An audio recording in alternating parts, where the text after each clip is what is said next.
So thank you so much. మాకు terrific response వచ్చింది. యునానిమస్గా we had blockbuster reports from all kinds of screens. So hero గారు actually కారేకూడలో ఉన్నారు. So he is wished us all the love and everything to the media and to the audience as well. 2 daysలో ఆయన ఇక్కడికి రాగానే we'll celebrate our success with them. ఏదైతే అనుకున్నామో ప్రతి ఎపిసోడ్ ఇది పేలుతుంది, దీనికి యునానిమస్ రిపోర్టు యునానిమస్గా రెస్పాన్స్ వస్తుంది అనుకున్నాం. ప్రతిదీ అలాగే ట్రాన్స్లేట్ అయింది. ఈరోజు ఎవ్రీబడి ఈజ్ ఎంజాయింగ్.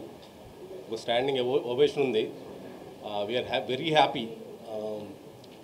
ఇకపోతే మనకి మన ఫ్రెండ్ వర్డ్ ఆఫ్ మౌత్ వచ్చినప్పుడు we are push to or we are drawn to theatres. మనం థియేటర్స్కి వెళ్తాము.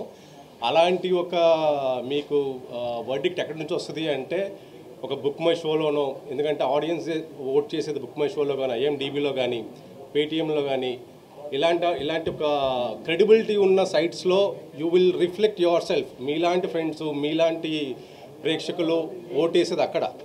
అలాంటివి మీకు సూచికలు అన్నమాట ఈ సినిమాకి ఎందుకు వెళ్ళాలి అనేది.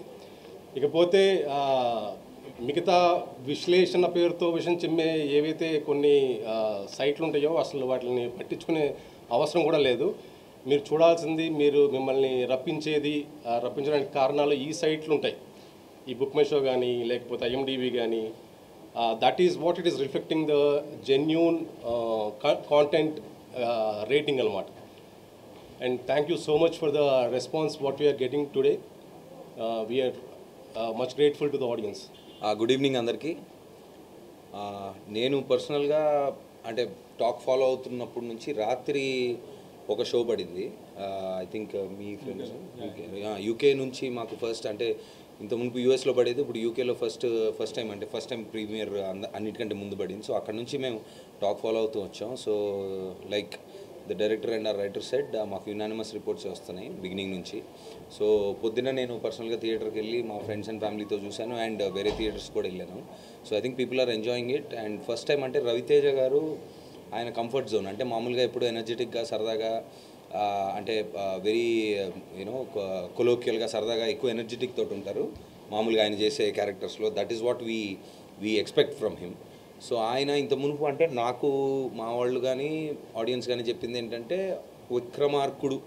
విక్రమార్కుడులో రాథోడ్ క్యారెక్టర్ ఎలాగైతే ఎంజాయ్ చేశారో ఆ ఇంటెన్సిటీ, సో సేమ్ అంటే చాలా సంవత్సరాల తర్వాత మళ్ళీ ఆ వైబ్ వచ్చింది, చాలా బాగుందని చెప్తున్నారు. So he stepped out of his comfort zone and ఒక డిఫరెంట్ కైండ్ ఆఫ్ ఎంటర్టైన్మెంట్ ఇచ్చారు దీంట్లో. సో అది బాగా ఎంజాయ్ చేస్తున్నారు. అండ్ ద వే ఫస్ట్ హాఫ్లో అంటే కొంచెం ఇప్పుడు సినిమా రిలీజ్ అయింది కాబట్టి కొంచెం డీటెయిల్గా మాట్లాడుకోవచ్చు. సో ఫస్ట్ హాఫ్లో ఎలాగైతే ఆ క్యారెక్టర్ ఏంటి, అసలు వీళ్ళ కథ ఏంటి అని ఒక కపుల్ ఆఫ్ క్యారెక్టర్స్ కొంత చెప్పడం, ఆ స్క్రీన్ ప్లే అలాగ ఓపెన్ అవ్వడం బాగా ఎంజాయ్ చేస్తున్నారు జనాలు. అండ్ అంటే ఇప్పుడు ఈ బిట్లుగా చెప్తే నేను కూడా ఫస్ట్ హాఫ్ అయిపోగానే పెడతారు కదా, ఫస్ట్ హాఫ్ టూ మచ్ ఉంది, సెకండ్ హాఫ్ ఇంకా బాగుంది, అలా కాకుండా. సో అండ్ సెకండ్ హాఫ్లో అంటే ఇదేంటి ఎక్కువ అంటే మా మదర్ కూడా నిన్న పొద్దున దాని గురించి మాట్లాడుకుంటున్నప్పుడు బాగా యాక్షన్ సినిమా లాగా ఉంది అన్నారు. సరే నువ్వు రా వచ్చి చూడు అన్న.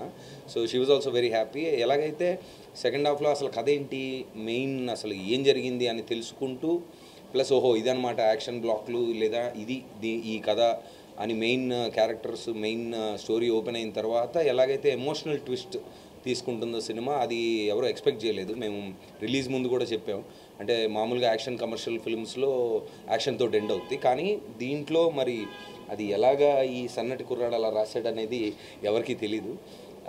సో వెరీ ఇంట్రెస్టింగ్గా ఓపెన్ అవుతుంది. అండ్ ఓపెన్ అయిన తర్వాత ఎలాగైతే ఎమోషనల్ పాయింట్స్లోకి వెళ్ళిందో I think people are enjoying it truly. We been following. And నేను కూడా మామూలుగా నా ఇన్స్టా కానీ నా ట్విట్టర్లో I personally message a lot of people. So నాకు చాలా పాజిటివ్గా వస్తుంది. అండ్ పీపుల్ మీడియా ఫ్యాక్టరీలో I think their hit streak is continuing and we are all very happy. So Ravi అన్నయ్య I been talking to him, ఆయన కారైకూడలో ఉన్నారు. I think is coming on the 12th or something. So ఆయన వచ్చిన తర్వాత మళ్ళీ బయట చూసిన సక్సెస్ని ఇంకా ఎక్కువ కనిపించేటట్టు ఇంకా ఎక్కువ సెలబ్రేషన్స్ మేము డెఫినెట్గా చేసుకుంటాం. So thank you so much for all your support. Love you.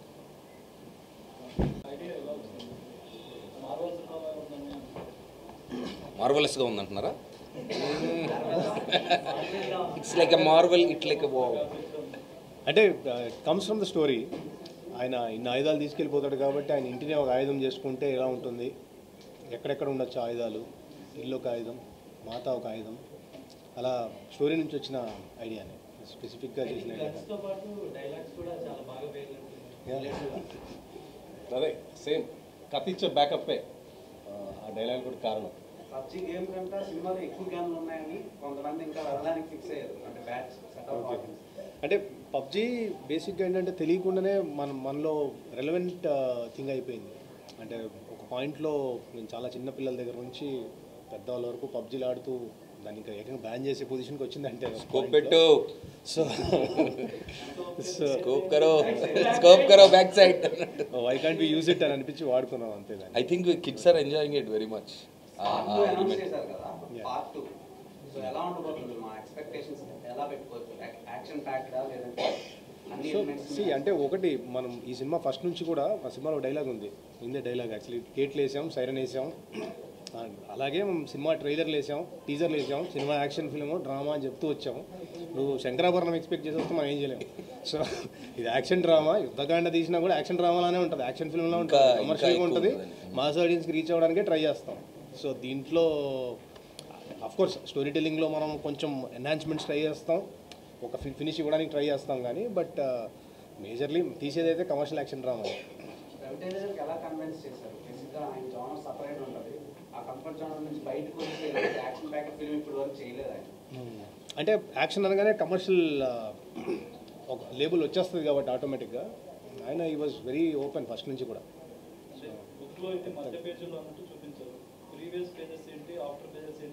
అందుకే యుద్ధకాండ అని పెట్టాము.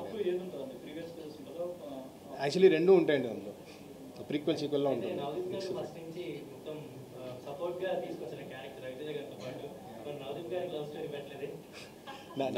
నేను ఆయన్ని ప్రేమిస్తుంటా.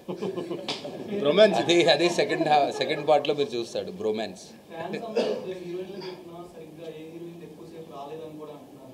అంటే ఇది హీరోయిన్ సెంట్రిక్ సినిమా కాదు అసలు. ఫస్ట్ మనం ట్రైలర్ నుంచి చూపిస్తున్నాం, మీకు ట్రైలర్లోనే రిప్రజెంట్ చేసాం. 1 minute 2 minutes ట్రైలర్ కట్ చేసినప్పుడు ఎంతైతే ఉందో అదే చూపించాం. అంటే స్క్రీన్ పైన మీరు అన్న పాయింట్, ఇప్పుడు స్క్రీన్ పైన స్క్రీన్ టైం గురించి మాట్లాడితే మీరు అనింది కరెక్టే, కానీ ఇప్పుడు కథ ప్రకారంగా మాట్లాడితే సహదేవ్ ఇప్పుడు తను అన్నట్టు అంటే ఆయన క్యారెక్టర్, నేను చాలా కాంట్రాక్ట్లు తీసుకున్నా ఏది మిస్ అవ్వలేదు, కానీ ఇప్పుడు నేను చేసేది లైఫ్ టైం కాంట్రాక్ట్, నా వైఫ్ ఇచ్చిన కాంట్రాక్ట్ అనేది ఒక మాట అంటారు కదా. So if you see the driving force, it is the heroine కాదు. ఇది నీ ఫ్యాన్స్ అడిగారన్నా, నీ ఫ్యాన్స్ చాలా సెన్సిటివ్ గా డీల్ చేసే విషయం అంటే డ్రగ్స్ కానివ్వండి, గన్స్ కానివ్వండి. సో నెక్స్ట్ దాంట్లో కూడా ఈ గన్స్ నే ఇది చేస్తారా లేదంటే వెపన్స్ నే చేస్తారా? అంటే ఈగల్ అనే పాత్ర బేసిక్గానే గన్స్ నుంచి వచ్చాడు. అతను వాల్మీకి లాగా మనం ఏంటంటే బేసిక్గా ఒక రిపెంట్ అయ్యి then he decides to go against it అనేది మనం చూపిస్తూ వచ్చిన idea. So this is only about illegal. Last 1 monthలో 5 members చనిపోయారు యూఎస్లో. 5 members మొన్న కూడా మన ఇండియన్ స్టూడెంట్స్ మీద అటాక్ జరుగుతుంది. It is happening, it happen. And India వరల్డ్లో 6th rank 7th rankలోనే ఉంది. We are not far away, almost near. So relevant issue, maybe in the future we can get it. 75,000 arms ఏదో seize చేశారు 1 yearలో ఇండియాలో, illegal arms.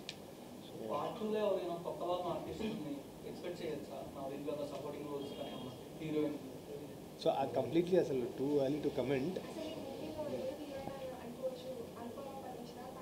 చూసారు cinema?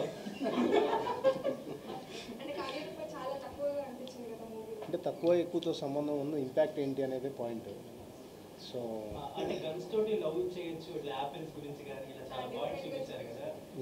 ఇంకా wild గా తయారవుతారేమో ఏం చేశారంటే వైల్డ్గా అంతా. ఒకటి అనుకొని తీస్తాం, ఒకటి చూస్తారని అనుకుంటాం, ఏదైతే చూడదు అనుకుంటా అదే చూస్తారు. ఇప్పుడు ఈ పబ్జీ బాయ్స్ అంతా బయటికి వెళ్ళి గన్లు పట్టుకొని యాపిల్స్కి వస్తారని మీ ఫీలింగ్. ఓకే చూద్దాం, అలా జరిగితే పార్ట్ 2లో అలా చేసిన వాళ్ళని ఏం చేద్దాం అనేది మళ్ళీ మనం మాట్లాడుకుందాం.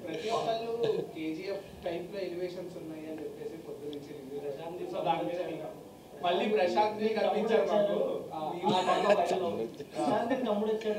అసలు ఒక్కొక్క డైలాగ్ ఏంటంటే లేదు సింపుల్. అంటే తీసుకున్న పాయింట్కి ఆయన సినిమాలకి అసలు మాకు సంబంధం లేదు, మనం తీసుకున్న సోల్ వేరు. But when something has had, ఆయన ఒక మార్క్ సెట్ చేశారు కాబట్టి ఆటోమేటిక్గా somebody is putting it to it, it's okay. కూడా అంటే తన పాపకి బదులుగా వీళ్ళ పాపని ఇవ్వాలి అని ఆ పాయింట్ తీసుకున్నాను.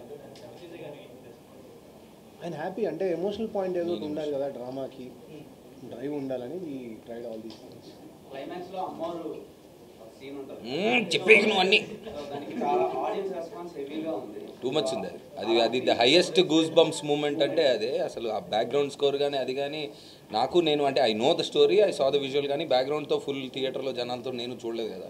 సో పొద్దున్న చూసినప్పుడు ఐ థాట్ ఇది బాగా లేచింది, బాగా అది ఆన్ చేసేదే మీరు స్టార్ట్ చేస్తారు. సో ఆ థాట్ ఎలా చూస్తారు? సో అదే ఇందాక చెప్పినట్టు అంటే ఆయన ఇంటిని ఆయుధం చేసుకుందాము, ఇంతమంది వస్తే ఎలా ఆపాలి, 10 yearsగా అక్కడ ఉంటున్నాడు అంటే ఆయన 4C చేసినట్టే, 10 yearsలో జరుగుతుంది ఇలాంటిది అని.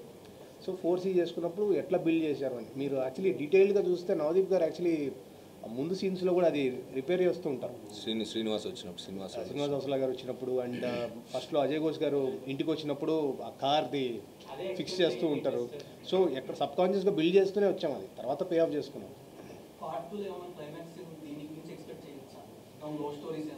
పార్ట్ 2 వెళ్తే మొత్తం హై మూమెంట్స్తోనే వెళ్తాం, ఇంకా కమర్షియల్ ఎక్స్ట్రావెంజానే వెళ్తాం. ఇంకా అంతకంటే బెటర్ ఎక్స్పెక్ట్ 100%. Thank you.